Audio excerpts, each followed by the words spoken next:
Hi, this is Nicholas Yock, a registered migration and education agent from Pathway to Oz.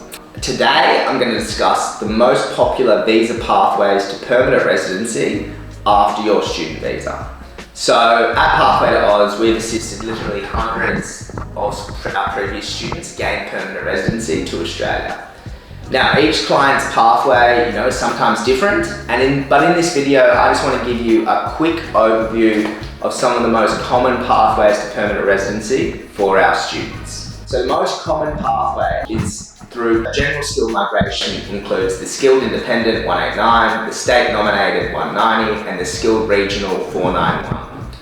Now these visas do not require you to be sponsored by an employer. Instead, you're nominated by federal immigration or the state or territory.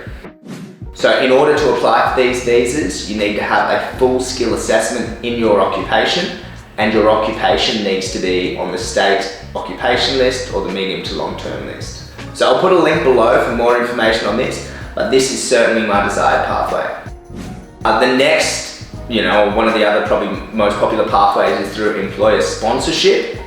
So it's very popular for some of our students to be studying, and then when they're working, their employer wants to keep them on or keep them full time.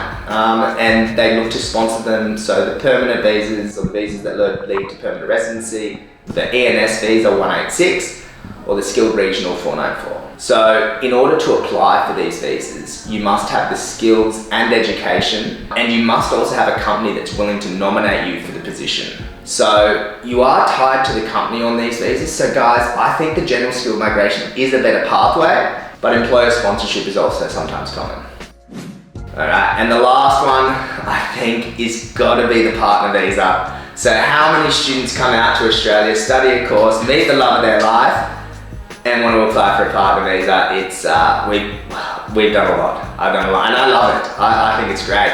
But basically, in order to apply for PR, you can apply for a partner visa with an Australian citizen or permanent resident. You must be in what's called a de facto or spousal relationship with them. And when you apply for the partner visa, you initially get granted a temporary visa, but 2 years after you apply, you can then move on to the permanent visa. So look, I hope you found that information helpful.